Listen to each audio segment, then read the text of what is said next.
Tonight, we are young, so let's set the world on fire. We can burn bright. Hi, and welcome to episode 3 of We Are Yarn. My name's Amanda, also known as Mandy Cat, and I'll be your host. Before I get started, I want to throw a big shout out and thank you to Space Cadet of Space Cadet Creations, whose yarn and fiber I have talked about on the podcast. She featured my podcast, We Are Yarn, on her blog a couple of weeks ago, and I just really appreciated it. It was really exciting to see someone throwing me out there and saying they enjoyed the podcast. So thank you so much, Stephanie. You made my day. And as usual, starting out with what's in the cherry blossom cup today is some fantastic coffee, which is probably what you'll be hearing about from now on. This is a Target brand of some kind of medium roast coffee with Bailey's Irish Creamer. So delicious. So last week, after I got done recording and got done editing and had it all posted, I remembered that I had forgotten to go back and revisit my linen tank that I talked about in episode 1. Just to remind you, since I forgot, here she is. This is my tank with the ridiculously stretched out straps. There she is. Very shortly after releasing that episode, Michelle Stitches and then several other people recommended blocking my straps to the length I want them and then reinforcing them with grosgrain ribbon, which is what I was afraid people would say because I don't like sewing in grosgrain ribbon. I just don't. And I know good finishing makes a good product, but oh my gosh. So I have visited Michael's, got me some grosgrain, which I think was a fantastic match, knowing that I did not have the tank top with me. So hopefully sometime in the next couple of weeks I'll get to that. We'll see. Alright, so on my needles. So if you'll remember, I'm sorry I left the pattern in the other room. I'm going to pause and go get it. So what's on my needles? If you'll remember, I've been working on the Watershed cardigan. Here is the pattern. Pretty little cropped cardigan.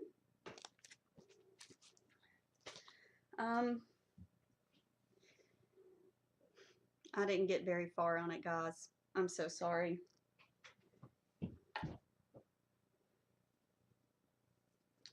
So if you'll see here, this little marker is where I was last time.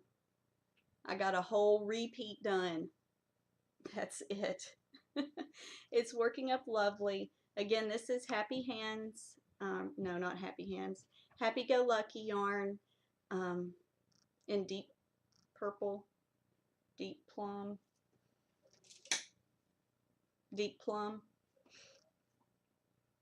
Still loving the yarn. It's just a thrill to work with. But that's as far as I got. Also, you'll remember I was working on the ebb tide shawl. This is as far as I got. I didn't even open the bag because I got a little excited the day after I recorded last time and talked about all those fantastic projects I was going to work on. Nerd Wars released their challenges. That was June 1st. And I got very excited. And kind of that's all I could think about. So let me show you what I've completed for Nerd Wars. I also realized that I didn't really talk about what Nerd Wars is. So Nerd Wars is a game with teams. I am, and they're all nerdy type themes. I'm on Team TARDIS, based around the Doctor Who fiction. So each month they release 6 challenges. They are intellectual, technical, geek pride, etc. And with the challenges, you are to knit, crochet, or spin something that can fit into the challenges. They do not necessarily have to tie into your team, but if they do, you get extra points. And then on top of that, each team each month picks a unity project, and if you can tie your project into your team unity, you get even more points. So, oh, it fell down, sorry for that weird lean. Okay, so I have kind of been in a place where I wanted to knit doilies. I talked about that last episode. And so I made a doily fit into a challenge. So I crocheted this. It is the Rose doily, number 804, released by the American Thread Company. The challenge that I fit this into is craft an item that represents an historical era.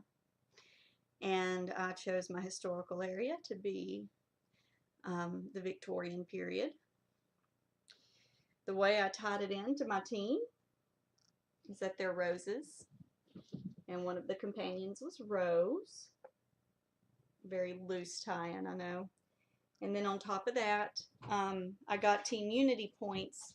What we're doing this time is favorite. I'm sorry if there's background noise. My cat is playing on the other side of my closed door, and he's making a lot of noise. But anyway, back to Team Unity. Our Unity project was your favorite villain. The way I tied this in is in one of the episodes in season 2. They meet Queen Victoria, and at the end she banishes the Doctor and Rose from Britain, which is kind of villainous, really. So I said that Rose could have given this to her to remember, and then been banished, apparently. And I'm pretty proud of it. It was, if you count, there are 11 roses. There were only supposed to be 10, so somewhere in this first little round here, I messed up.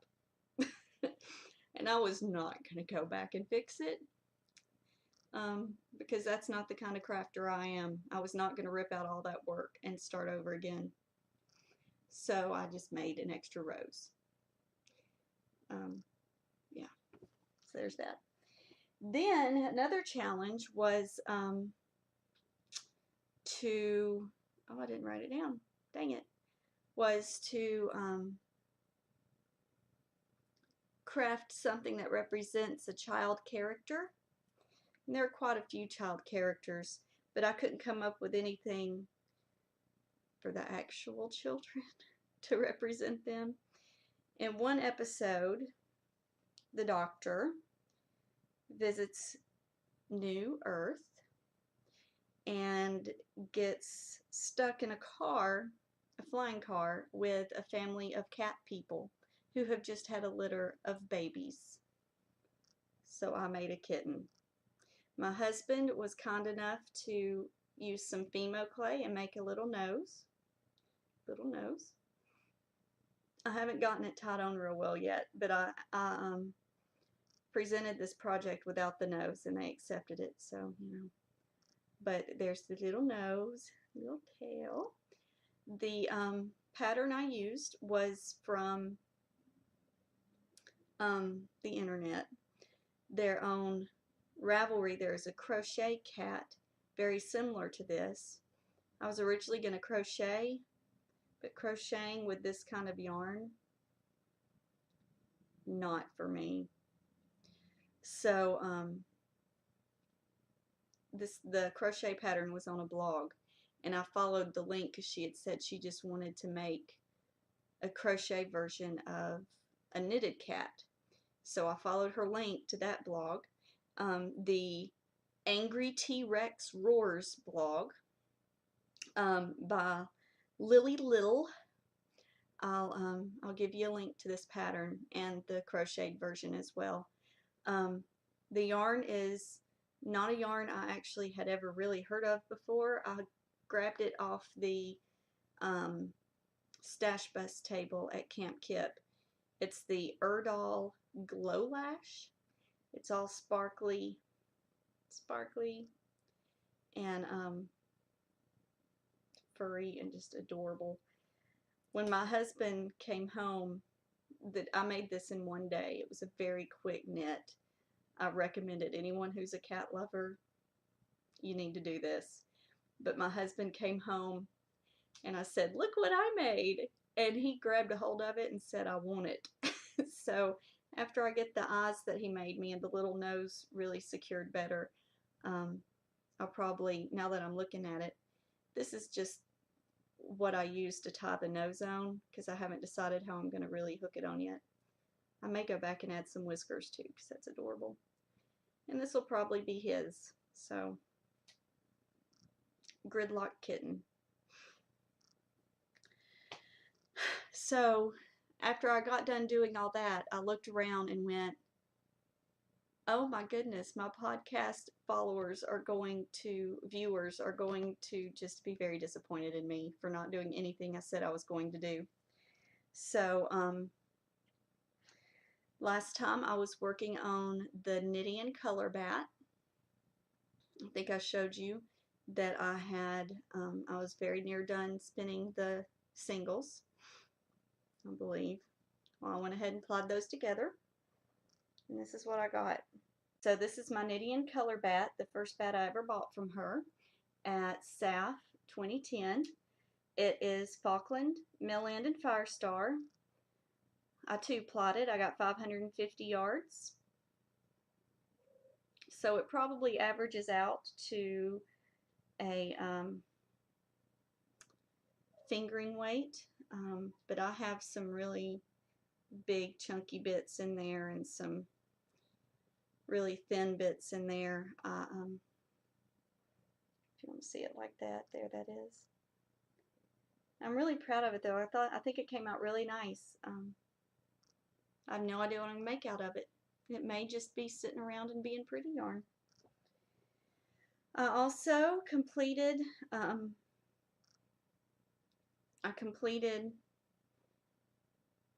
Navajo plying, chain plying, my Dragonfly Fibers merino silk blend in fresh olives. I forgot to look up the yardage on this one. Should have done that while I was away getting the other. I'll throw it on the bottom there. I think though I got like 400 yards pretty much dead on, and I was really impressed with that because this is a 3-ply and that's good yardage, and it is so soft, and I can just go ahead and guarantee you that the video is not doing it justice. It has deep purples and that shocking neon green. It's just beautiful. And it's so soft. That silk is just made it, it was hanging while it was hanging to dry. It was just beautiful. And I left these little ends all hanging out because I wanted to be able to do to measure the wraps per inch after I let it dry. And I didn't do that. So let's do that now, because I have my handy dandy tool.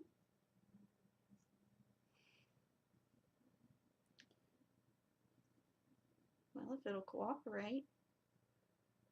1, 2, 3.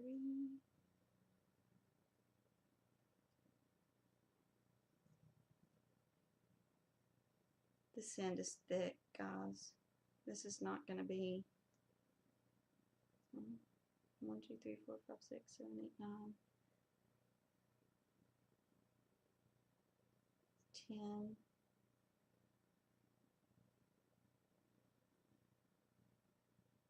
Wow. 11. So that's what 11 wraps per inch looks like. Let's get it off.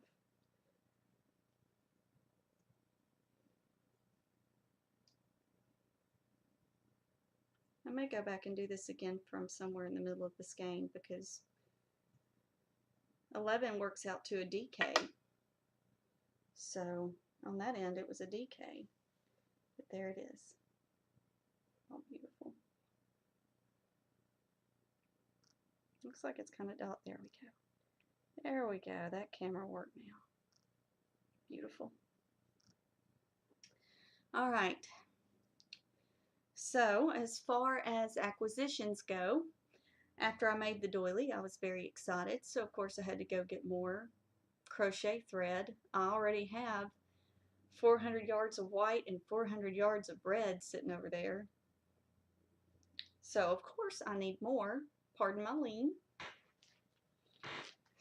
I got another 400 yards of antique white because I thought it was very pretty. And then I got 1,000 yards of beige because I've made a couple of beige doilies and I really like the beige. And the more you got, of course, the better the deal it was. These are all Aunt Lydia's Classic Crochet Thread number 10. Yeah, because I need it. You know, though, I like having crochet thread around because I use it to tie up my skeins of yarn. When I need a lifeline, I'll use my crochet cotton to do my lifeline. It's just something nice to have around, and it's cheap. Like one of these little ones is like $2.50. This giant one was like $4 or something. I mean, yeah. So that's my tip of the day. Keep some crochet cotton around because you never know when you'll use it. Also in acquisitions, I got my shipment from the Tri-Dye Fiber Club. This time it was Midian color. Can't talk about her enough, can I? So this time around I joined the Fiber Club as opposed to the Yarn Club. And the theme was going to be mythology and monsters. And she included a little card about Norse mythology and the Dokalfar, which is Old Norse for dark elves. And this was her interpretation of dark elves. Look how pretty that is. She just has gorgeous color sense. So, what's in this? Let's find out. It's 5 ounces of merino, bamboo, and silk blend. It feels like it's going to work up and just be real gorgeous. Very shiny. She also, speaking of shiny, she also included some Firestar and Angelina to work into it as we please, which was just really cool. I've never actually worked it in myself, so I think that'll be fun to play with. So there that is. I really recommend this club. Everything that I've gotten has been gorgeous. They're really great. And wow, I'm blowing through this today, guys. So I have a review for you. My mom came to visit and we went to the Hobby Lobby because, you know, that's what we do. And I picked up this copy of Vogue Knitting Crochet. It's the 2012 Special Collector's issue. And let me just say, I usually don't like Vogue. So let's just throw that out there. I have been really impressed with the last 2 issues of Vogue I picked up. And that was the one the linen tank came out of, the spring 2012 issue.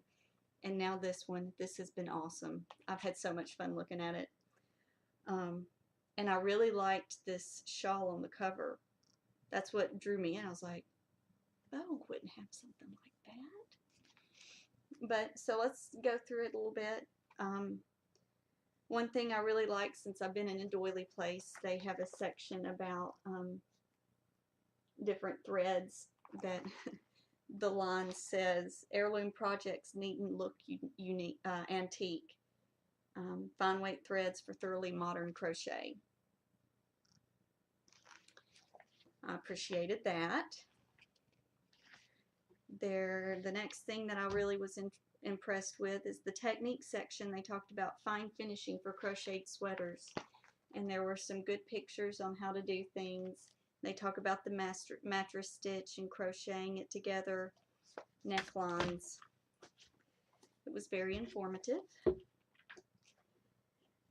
Then they had some bits where they were talking about crochet artists, and I just found this to be very inspiring. Look at all that color.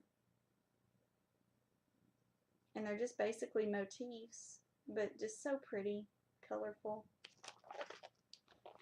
And then this next page I thought was just brilliant.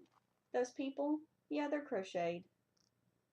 Crocheted people. Just blew my mind. I'll never be able to crochet like that. And then we got into the patterns, and I flipped through this several times, and every time I flipped through it I saw something different that I loved. So I'm going through this in order of how it is in the magazine, not by how I noticed them. This is actually one of the last things I noticed. I didn't even realize it was there, just because it's facing this page, and I got caught up by that sweater. But look at that throw. It has, let me turn this off. Maybe you can see a little bit better. It has these, that's not working. Let me turn it back on. Sorry. Trying to do the best for you guys. Okay, so it has these leaves that were in this last doily I made, the roses doily. It really does just look like a giant, you know, a doily on a giant scale, which, excuse me, let me do this, which is becoming really popular, it seems. I've seen a lot of knitted patterns that are knitted doilies, just done with worsted weight yarn, so it's huge. And now what looks like a crochet doily in worsted weight, so that it's huge.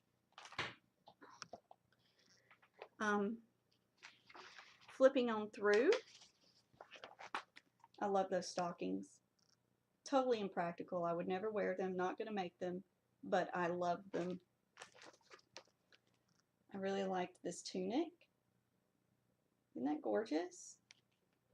It's just Vogue. They must have somebody new in charge. And then there's some crochet jewelry. Look at that necklace. Look at it. It's gorgeous. And then this other necklace down here. That's all crocheted. Isn't that lovely? Just in the way she's wearing it here real long. I may make one to match my Watershed because, yeah. What's next? More jewelry. So I have seen on Ravelry the pet rock that people are crocheting little lacy bits to go around a rock just to be pretty. What about doing it around something like that and hanging it around your neck? It's just, it's so neat. Unique. I like it.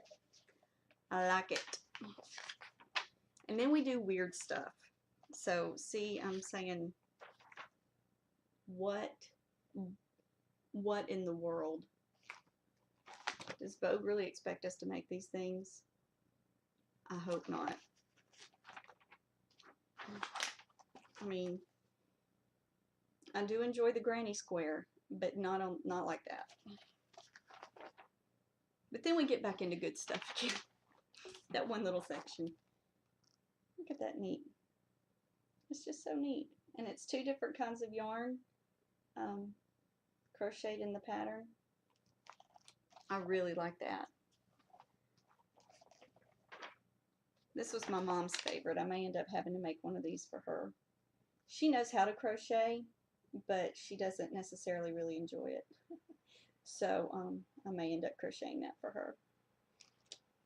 And then I really liked this with the broomstick lace. Look at that. Isn't that gorgeous? Just so pretty. And then we get into where, oh, And this is the shawl from the cover. I just wanted to point that out to you guys. Look how pretty that is. I think it's Kid Silk Haze or something similar. Yeah, it's Kid Silk Haze. I don't know if I would ever wear that, but it's just so pretty. I may have to do it just because I love it. So yeah, and there we are. My very quick review of Vogue Knitting Crochet Special Collector's Edition.